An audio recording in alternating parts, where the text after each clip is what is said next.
छोल हो इधर देखिएगा रूप पर हेलो कोल बन के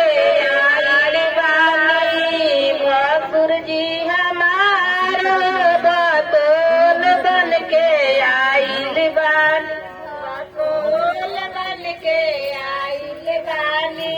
भकुर जी हमारो बतोल बन के इधर देखिए दोनों आदमी हेलो कोल बन के आइल बानी भकुर जी हमारा बतोल बन के आइल बानी भसुर जी हमारा हो बतोल बन के आई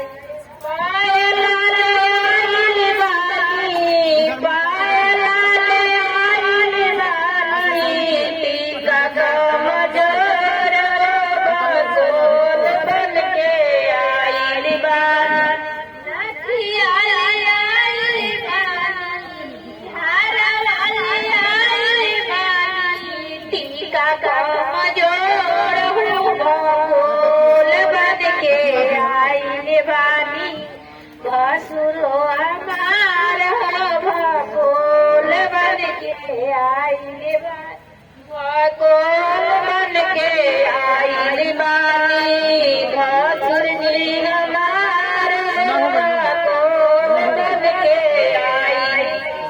भकोल बन के आइल बानी भसुर जी हमार देखिए दोनों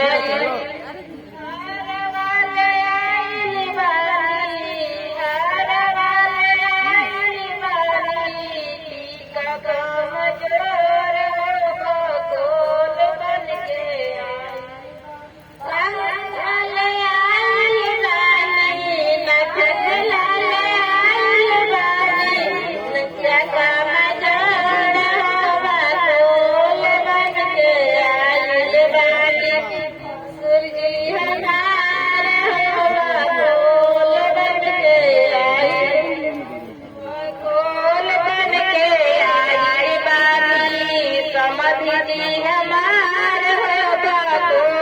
बन के आइल